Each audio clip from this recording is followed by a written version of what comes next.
600 light-years away, in the constellation of Cygnus, there's a planet orbiting a sun almost like ours. A planet wrapped in clouds, covered in endless ocean, shrouded in silence. Its name is Kepler-22b, and it just might be alive. If the unknown fascinates you, if you believe the universe is more than what we see, then don't just watch.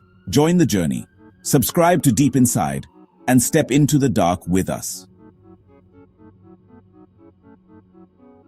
In December 2011, NASA confirmed the discovery of a planet orbiting in the habitable zone of a sun-like star, Kepler-22b. It was the first time we found a world where liquid water might exist, not just in theory, but plausibly, practically, naturally. But here's where it gets stranger. Kepler-22b is bigger than Earth, wrapped in dense clouds, and most likely covered in a global ocean, thousands of kilometers deep. No continents, no land, just endless alien sea. Imagine standing on a floating research station above a sea with no end. The sky is turquoise, heavy with vapor. The sun, just slightly dimmer than ours, casts silver light across an eternal horizon. Beneath you, miles of unknown water. Pressure so intense, Earth submarines would collapse in minutes.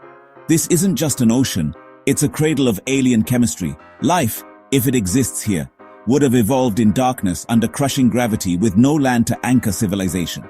Some scientists speculate microbial life could thrive near hydrothermal vents, like those in Earth's deep oceans. Others whisper about intelligence, adapted not for land or fire but for thought, memory, perhaps even sound-based communication. If intelligent life arose on Kepler-22b, it would be unlike anything we can imagine. They may not have fire, metal, or electricity, but they might have sonar, hive minds, collective memory, or ways of perceiving time differently.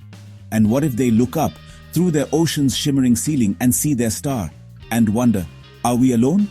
Maybe they've already tried to reach out. Maybe they see us, not as gods, not as enemies, but as echoes, reflections, a message from across the sea of stars. Kepler-22b is 600 light-years away. With today's technology, a probe would take over 10 million years to arrive. Even at 10% the speed of light, which is honestly way beyond our current capabilities, the journey would still take over 6,000 years. But if we could build von Neumann probes, or somehow harness the theoretical Alcubierre warp, it's possible that some version of us could reach them, or that they reach us first. If Kepler-22b is habitable, and potentially alive, why haven't we heard from them? The Fermi Paradox returns. Where is everyone? Maybe they're too deep underwater to send signals, or maybe they tried, and we just weren't listening. Or maybe some civilizations learn not to speak. Kepler-22b reminds us that Earth is not the only canvas in the cosmos. That our rules, our biology, our ways might just be one version of the story. It is a silent world, yes. But silence is not emptiness. It might be listening, watching, waiting. We search the stars not just to escape, but to remember how small and how precious we are. Kepler-22b may never speak to us, but it tells us something already. We are not alone. If you enjoyed the journey, like, share, subscribe for more cosmic explorations.